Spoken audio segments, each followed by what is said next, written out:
Hello dear students. आज हम गोलीय दर्पण के लिए सूत्र ज्ञात करेंगे। इस डेरिवेशन को समझेंगे कैसे हम गोलीय दर्पण का फॉर्मूला ड्राइव करते हैं। यहाँ पे हमने एक अवतल दर्पण लिया है। अवतल दर्पण के मुख्य अक्ष पर ए बी हमने एक वस्तु रखी हुई है। इसका प्रतिबिंब A1 B1 हमें प्राप्त हो रहा है। किस प्रकार से? यहाँ से देखिए, ये समांतर मुख्य अक्ष की किरण जा रही है जो कि फोकस से निकल रही है, और ये दूसरी किरण जो है ये वक्रता केंद्र से गुजरती हुई इस दर्पण पर लंबवत गिर रही है, तो उसी मार्ग से वापस आएगी। तो ये दोनों किरणें जो है परावर्तन के पश्चात यहाँ पर प्रतिच्छेदित कर रही हैं। तो इस प्रकार से इस बिंदु पर हमें इस ए बी का प्रतिबिंब A1 B1 प्राप्त हो रहा है।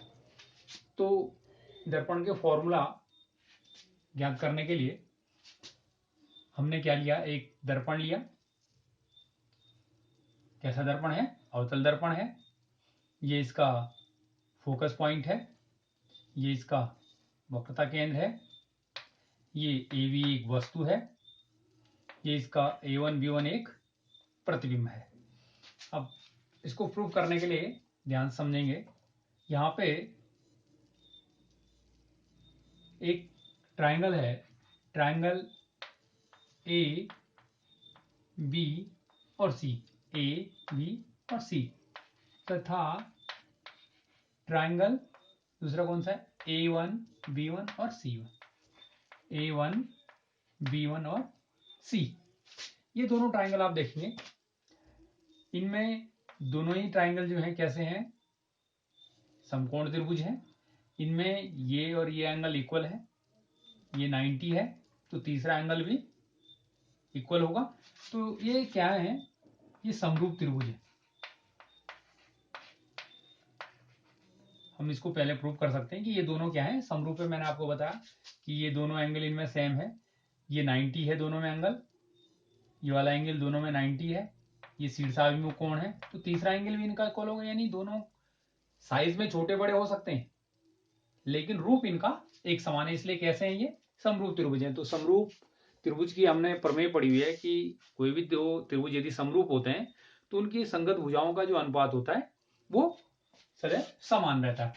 तो हम देखेंगे इस त्रिभुज में और इस त्रिभुज में जो इनकी संगत भुजाएं हैं, हमने कहा इस त्रिभुज की भुजा ए बी और इस त्रिभुज की जो संगत भुजा है ये इसकी A1 B1 ये वाली, और इस त्रिभुज की भुजा AC, और इस त्रिभुज की जो भुजा है वो है A1 C। इनका अनुपात इक्वल होगा। तीसरी भुजा का भी ले सकते हैं। इसी प्रकार से हमने लिए ट्राइंगल। अब ध्यान से देखेंगे, ये वाला ट्राइंगल, ट्राइंगल कौन सा? ट्राइंगल MNF तथा ट्राइंगल ये A1 B1 F, ये भी समरूप है। ये दोनों भी समरूप दिखाई दे रहे हैं। सेम वही शीर्षाभिमुख है, समकोण है, तो दोनों ही आपस में समरूप होंगे। तो इसके लिए भी वही संगत भुजाओं का अनुपात एक जैसा होगा। तो यहाँ पे हमारे पास आएगा कि MN upon A1 B1 equal to FN वाली भुजा अपॉन A1 F। क्लियर हो गया? अब ध्यान से देखेंगे, ये जो BM जो हमारी आपतित किरण है जो दर्पण पर आपतित हो रही है, ये मुख्य अक्ष के क्या है? समांतर आपतित हो रही है। तो मुख्य अक्ष के समांतर आपतित हो रही है, तो जो ये जो हाइट है AB ये किसके इक्वल हो जाएगी? क्योंकि समांतर भुजाएं तो इनके बीच की जो है, ठीक है ना, हम तो लिखेंगे BM, ठीक है, समांतर है, ये ध्रुव है इसका, किसके? AB। तो जब ये समांतर है दोनों भुजाएं तो हम क्या कह सकते हैं? AB equal to MN। इसको इक्वेशन नंबर 1 ले लीजिए, इसको इक्वेशन नंबर 2 लीजिए। इस इक्वेशन में यदि हम ए बी एम एन की जगह ए बी रख दें तो ये क्या बन जाएगी, A B upon A one B one equal to F N upon A one F. Clear हुआ। अब एजम्पशन लेते हैं। हमने कहा यहाँ पे एक एजम्पशन हमको लेना होता है कि माना ये दर्पण जो है कैसा है, इसका द्वारक, द्वारक आपको बताया था ये इसकी जो लेंथ होती है, जो इसकी रिफ्लेक्टिंग जो सरफेस है, परावर्तक जो तल है उसका जो लेंथ होगी, ये हमारा द्वारक कहलाएगा। तो ये जो द्वारक है यदि हम माना दर्पण का द्वारक बहुत छोटा है, ये छोटा है, सीधे सीधे बोले छोटा है, तो जो ये बिंदु M है ये P के अत्यंत निकट होगा। अत्यंत निकट होने की स्थिति में क्या है कि ये N बिंदु लगभग P बिंदु पर लाई करेगा। मान ली देखो, यदि जितने, यहाँ देख लीजिए मैं आपको समझा दे रहा हूँ, यहाँ पे कोई हम बिंदु यदि ये छोटा होगा, यहाँ पे कोई बिंदु लेते हैं तो सीधी रेखा खींचते हैं तो लगभग कहाँ गिर रहा है वो, इसी पर आ रहा है। यहाँ पे नजदीक में यदि दूर खींचेंगे बड़ा होगा, यहाँ खींचेंगे हम तो ये यहाँ आएगा। लेकिन यदि द्वारक छोटा है तो बहुत नजदीक से यदि हम इस पे लंब डालते हैं तो ये इसकी जो कॉन्साइड है ये किसके ऊपर हो जाएगी, बिंदु P पर हो जाएगी, है ना। तो द्वारक बहुत छोटा है तो बिंदु N P के अत्यंत निकट होगा, ये एजम्पशन हो जाएगा। ये N P के अत्यंत निकट होगा तो हम यहां से एफ एन इक्वल टू क्या लिख सकते हैं बच्चों, एफ पी लिख सकते हैं। सारी चीजें ए एन की जगह हम ए पी लिख सकते हैं, सी एन की जगह सी पी लिख सकते हैं, सारी चीजें आ जाएंगी। तो यहां पे हम लिख सकते हैं A B upon A one B one equal to F N की जगह क्या लिख सकते हैं हम, F P upon A one F. ये हमारी इक्वेशन नंबर 3 हो जाएगी। अब हम करते हैं समीकरण फर्स्ट व थर्ड से। इन दोनों इक्वेशन को हम, इक्वेशन फर्स्ट और इक्वेशन थर्ड को कंपैरिजन करते हैं। तो यहाँ का देखिए, इसका लेफ्ट हैंड साइड भी A B upon A one B one है, इसका लेफ्ट हैंड साइड भी A B upon A one B. Left hand side जब इनके इक्वल होंगे तो राइट हैंड साइड भी क्या होंगे इनके इक्वल। तो यहाँ से क्या कंक्लूजन निकलता है कि ये जो ए सी है, A C upon A one C is equal to F P upon A one F. ये हमारे पास निकल के आएगा। इतना क्लियर हुआ, इतनी बात आपको समझ में आ गई। अब हम इनकी वैल्यूज इस फिगर से यहां पे डालेंगे और दर्पण के फॉर्मूले को निकालेंगे। तो देखेंगे, ध्यान देंगे आगे। मिटा दूं, पॉज करें, पॉज करके इसको नोट कर लें। मिटा दूं, चलो मिटा देते हैं। अब देखेंगे ध्यान से आगे, हमारे पास क्या निकल के आया। हमारे पास निकल के आया बच्चों A C upon A one C is equal to F P upon A one F. इसमें हमें वैल्यूज रखनी है। तो ए सी देखो, ए सी कौन सा है हमारा, ए सी हमारा यहां से यहां तक का पॉइंट। ए सी को मुझे निकालना है तो मैं ए पी में से यदि सी पी माइनस कर दूं तो ए सी निकल आएगा। तो यहां पे लिख देता हूं, ए सी की जगह मैं क्या लिख रहा हूं, ए पी, यानी इस ए सी को निकालना है मुझे तो मैं क्या कर दूं, ए पी में से सी पी घटा दूं, A P minus C P. Clear हुआ। अपॉन ए वन सी, देखिए ए वन सी है, ए वन सी निकालने के लिए क्या करो आप, ये सी पी में से ए वन पी माइनस कर दीजिए, सी पी माइनस ए वन सी। ठीक है, सी पी मुझे क्या निकालना है, ए वन सी निकालना है। ए वन सी ये है, ये यहां से यहां तक की लंबाई ए वन सी है, तो ये निकालने के लिए मुझे क्या करना है, सी पी में से ए वन पी में घटा दूंगा। ये क्लियर हो गया। F P, F P exact value है, इसको ऐसे ही रहने देंगे, एफ पी आएगा upon A one F, A one F, ये भी ऐसे ही रहने दीजिए। अब हम ध्यान देखेंगे, मैंने आपको बताया था कि प्रकाशिकी में हम चिन्ह प्रपाटी कैसे यूज करेंगे, ये जो मापे हैं कैसे नापते हैं।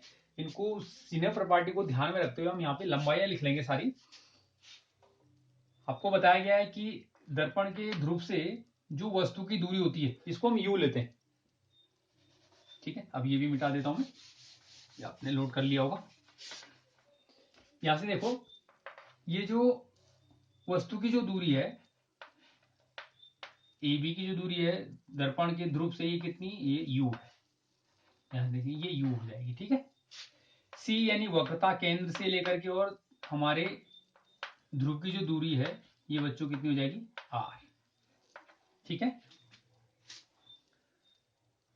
और ये A1 से लेकर के और P की जो दूरी हो जाएगी ये V, यानी U वस्तु की दर्पण से जो दूरी होगी और V प्रतिबिंब की जो दर्पण से दूरी होगी।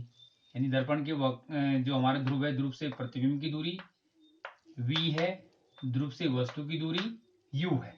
ये सारी वैल्यूज को चिन्ह सहित हम यहाँ पर रखेंगे। तो सबसे पहले हम लिखेंगे यहाँ पे AP कितना है, देखो AP ये हो जाएगा -U।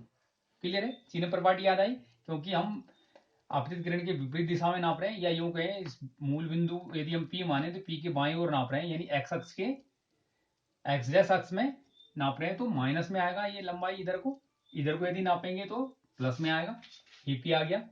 फिर हमें निकालना है CP। CP देखिए क्या होगा, CP हमारा वक्रता त्रिज्या है, चूंकि ये भी अपोजिट डायरेक्शन में है आपतित किरण के, तो ये -R हो गया। फिर हमारे पास है A1P। A1P की वैल्यू देखिए क्या है, A1P V है, क्योंकि इसकी डायरेक्शन भी इधर है तो इस दिशा में नप रहा है तो V निगेटिव आ जाएगा।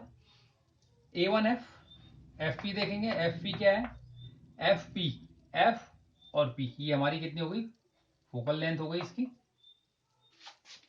सारी डिस्टेंस आप नोट कर लेंगे यहाँ पे। फिर बचा A1F क्या हो जाएगा यहाँ से, A1 और F।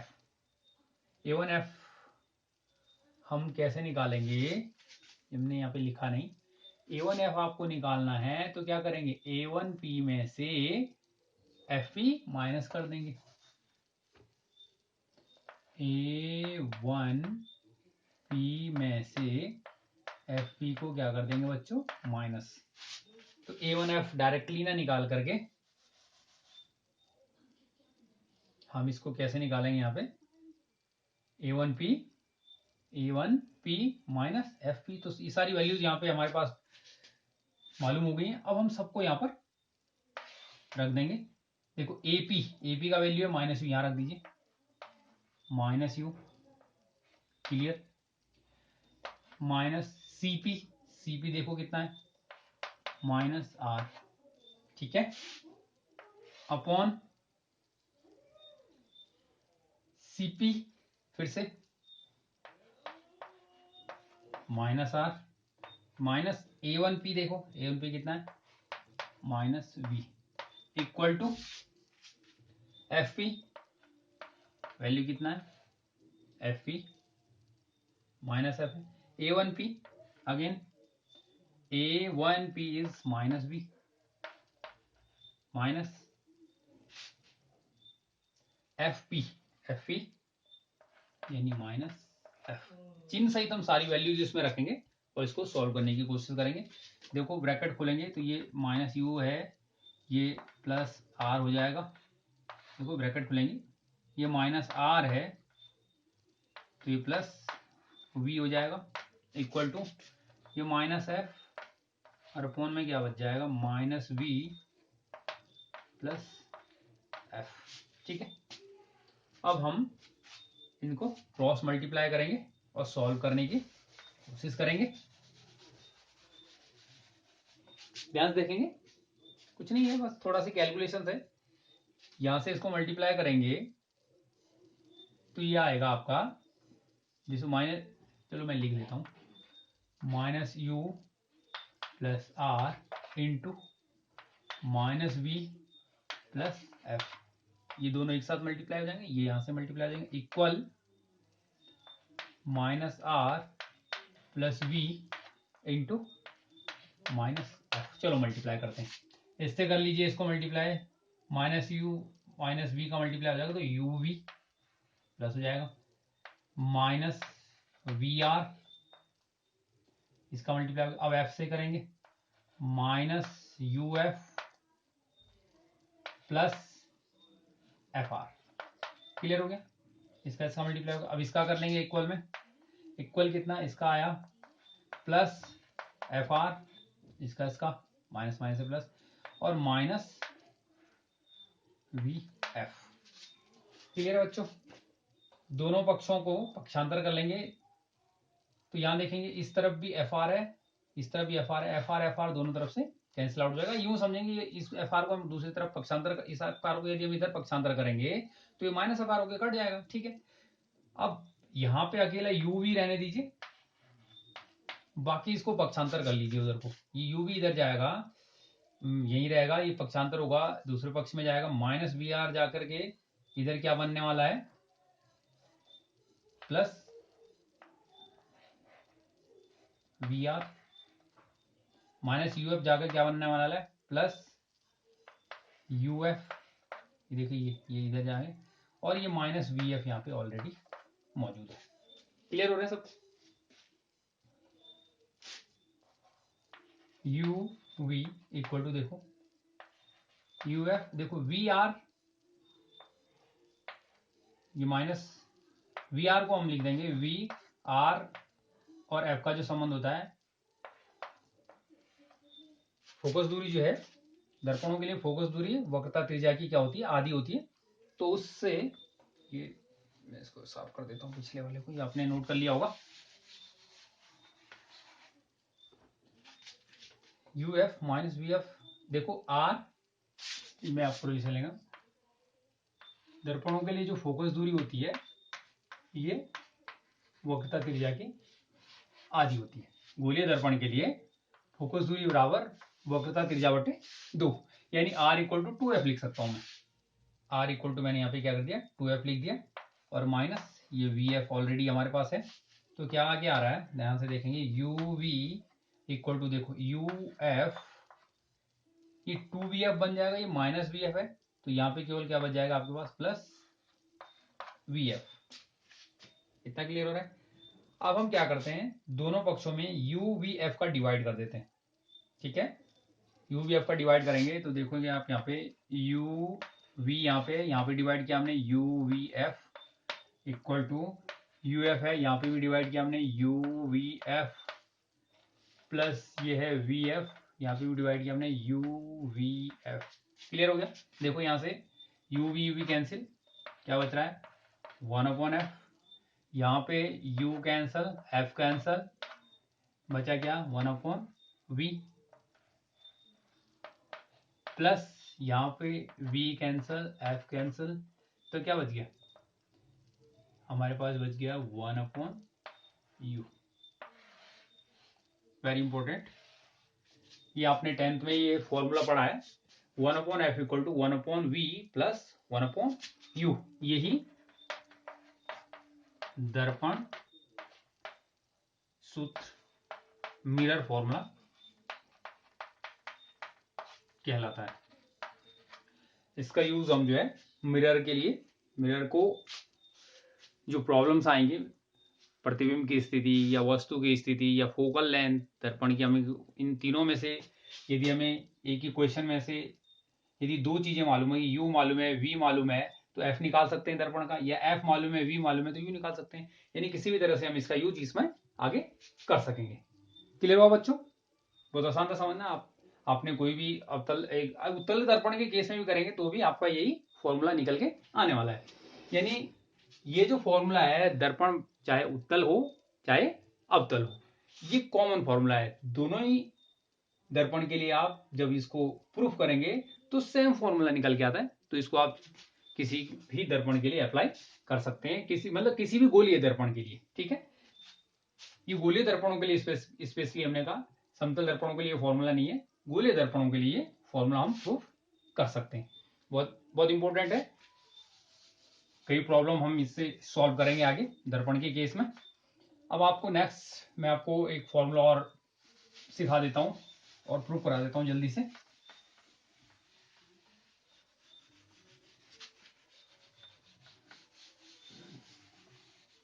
अगला फॉर्मूला है बच्चों दर्पण का रेखीय आवर्धन। ठीक है, गोलीय दर्पणों के लिए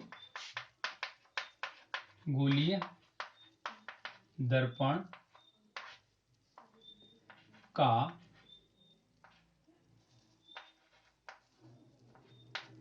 रेखीय आवर्धन, इसको बोलते हैं लीनियर मैग्निफिकेशन। लीनियर मैग्निफिकेशन, ठीक है। यानी एम से हम इसको दर्शाते हैं, इसको बोलते हैं किसी भी दर्पण के द्वारा जो प्रतिबिंब बन रहा है, यानी प्रतिबिंब की लंबाई और वस्तु की लंबाई, यानी इमेज की लेंथ और ऑब्जेक्ट की लेंथ। किसी भी दर्पण के द्वारा बने हुए प्रतिबिंब की लंबाई तथा उस वस्तु की लंबाई जिसका वो प्रतिबिंब बना है, यानी जो वस्तु दर्पण के सामने रखी गई है उसकी लंबाई का जो अनुपात है वो क्या कहलाएगा, उस दर्पण का रेखीय आवर्धन कहलाएगा। तो इसके लिए भी फॉर्मूला प्रूव करते हैं। क्या फॉर्मूला बनता है, ध्यान से देखेंगे। मान लो इस प्रकार से हमारे पास ये कोई अवतल दर्पण है, यहां पे देखेंगे, मान लीजिए इसके सामने कोई ऑब्जेक्ट रखा है ए बी, ये आपतित किरण है, ये फोकस से निकलेगी परावर्तित होके, ठीक है।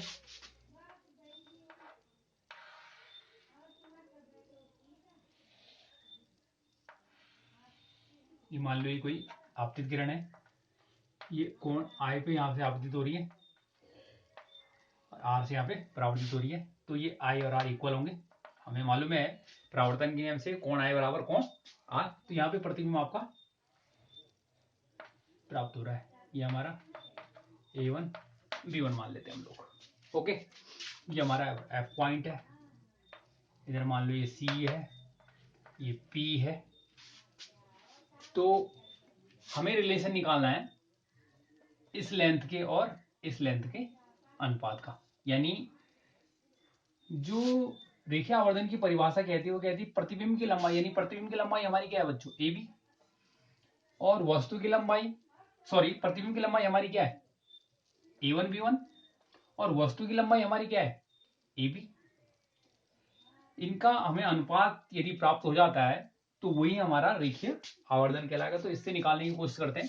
यहां पे देखेंगे, यहां हमारे पास ट्राइंगल बन रहा है, ट्राइंगल ए बी पी तथा ट्राइंगल A1 B1 P में देखो कोण आई इक्वल टू कोण आर, ठीक है, परावर्तन के नियम से हमें मालूम है,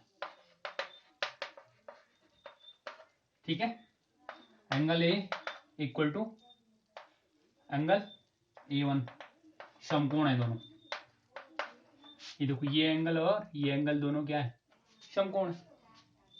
तो इस ट्राइंगल में ये तीसरा एंगल भी ऑटोमेटिकली इक्वल हो, क्योंकि समकोण त्रिभुज है, दो एंगल इसमें इक्वल हो गए, तो तीसरा ऑटोमेटिकली इक्वल हो गया।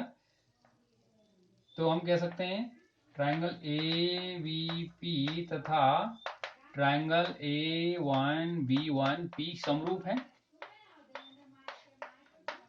समरूप है तो हम यहाँ पे रिलेशन निकालेंगे, इनकी संगत भुजाओं का अनुपात इक्वल होगा, यानी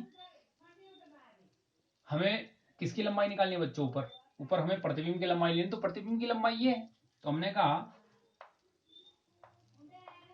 A1 B1 यानी इस त्रिभुज की वाली भुजा बटे AB इक्वल टू त्रिभुज की वाली भुजा A1 P upon AP। Clear हो गया। यही से हम जो है रेखीय आवर्धन के लिए फॉर्मूला निकालेंगे। चलिए यही कर देते हैं।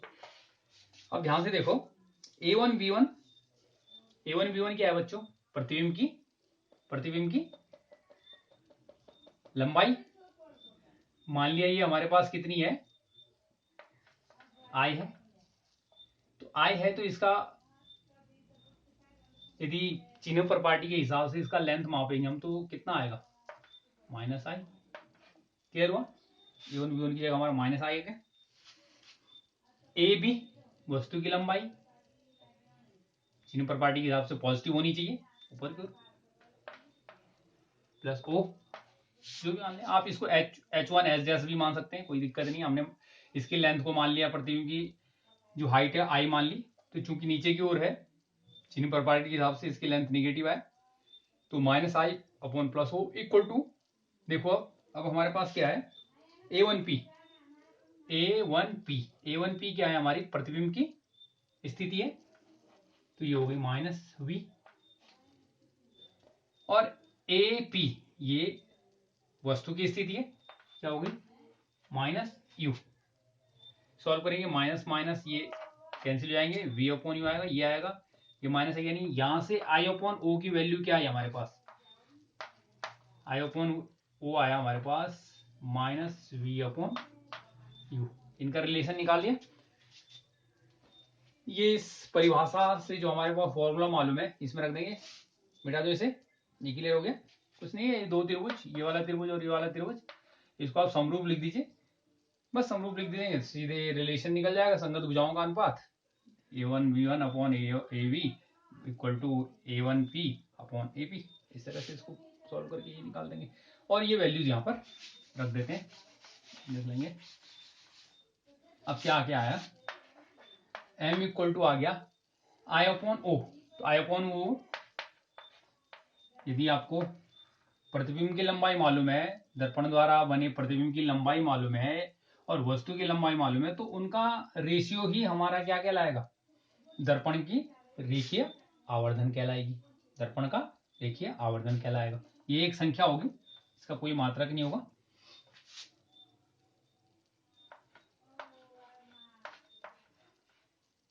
ये रिलेशन निकल के आया।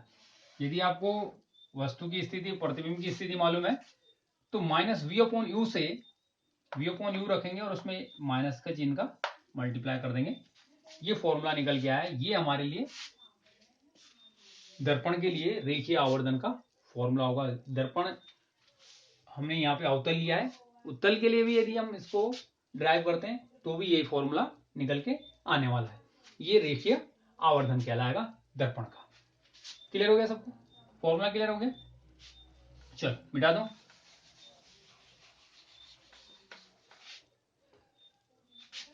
दर्पण की क्षमता के लिए भी मैं आपको फॉर्मूला बताता हूं। दर्पण की क्षमता, देखो दर्पण क्या करते हैं, किरणों को, अवतल दर्पण किरणों को, प्रकाश की किरणें जब अवतल दर्पण पर आपतित होंगी तो उनको कन्वर्ज करता है, उनको जो है अभिसारित करता है, इकट्ठा करता है, और उत्तल दर्पण क्या करता है, अपसारित करता है, फैलाता है। क्लियर हो रहा है? तो उन दर्पण द्वारा किरणों को इकट्ठा करने अर्थात कन्वर्ज करने अथवा डाइवर्ज करने की जो क्षमता है उसे हम दर्पण की क्षमता कहते हैं। और दर्पण की क्षमता के लिए यदि आपको फॉर्मूला याद, ध्यान रखेंगे, P इक्वल टू क्या हो जाता है भाई, -1/f। ध्यान रखेंगे, ठीक है ना? या क्लियर होता था, लेंस के केस में आएगा यही फॉर्मूला आएगा, या मैं इसको यूं लिखूं 100/f सेंटीमीटर में। दर्पण के लिए एक फॉर्मूला मैंने और बताया था आपको, ठीक है, याद रखेंगे। दर्पण की फोकस दूरी का किससे, वक्रता त्रिज्या से रिलेशन, इसको भी प्रूव कर सकते हैं, हमने आपको पहले भी बताया। दर्पण की जो फोकस दूरी है ये वक्रता त्रिज्या की ठीक आधी होती है, यानी ये जो फोकस दूरी है यहां से यहां तक, ये वक्रता त्रिज्या की आधी होती है किसी भी दर्पण के लिए, यदि आप इसको फाइंड आउट करेंगे। क्लियर हो गया बच्चों? इस तरह से हम जो है ये दर्पण के जो हमारे पास कुछ फॉर्मूले हैं, रेखीय आवर्धन है, या ये फोकस दूरी और वक्रता त्रिज्या का रिलेशन है, या दर्पण की जो क्षमता है उसका रिलेशन है, या दर्पण का जो सूत्र है मेन फॉर्मूला, इन पर based 1/f is equal to 1/v plus 1/u। ये हमारे पास 1 2 3 4 ये 4 फॉर्मूले हमारे पास हैं। इन फॉर्मूलों की सहायता से हम अपने विभिन्न प्रकार के जो न्यूमेरिकल्स होंगे उनको सॉल्व कर सकते हैं। और नेक्स्ट लेक्चर में आपको इससे संबंधित कुछ न्यूमेरिकल्स बताएंगे। आज के लिए इतना ही। Okay, thank you.